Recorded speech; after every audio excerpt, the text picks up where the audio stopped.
What are we most afraid of driving? Puncture.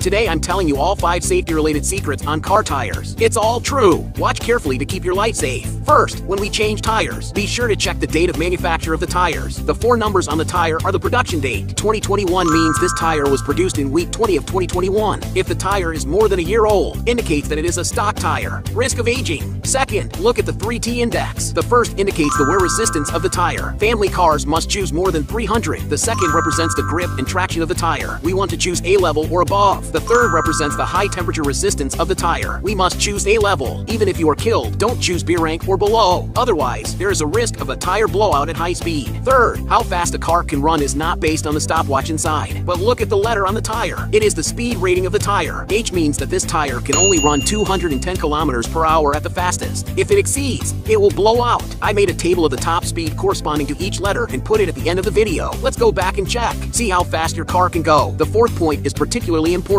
Our tires are actually positive and negative. Outside means this side is facing out. Inside means this side faces inward. The old master who has repaired the car for 10 years is easy to install it wrong. If you don't believe me, I'll show you. So many cars in this parking lot must be loaded upside down. Come and see. He put the tire upside down. He put inside outside. Everyone must remember, if it is installed backwards, it will affect the grip of the tire. In rainy and snowy weather, there is a risk of side slip and rollover. The fifth is the spare tire. A lot of people think that putting the spare tire on is all good. You are wrong. Come and see. Our spare tire must not exceed 80 kilometers per hour under any circumstances. Otherwise, it is very easy to lose control of the vehicle while driving. How about today's content is not very professional? Follow me to learn some car knowledge every day.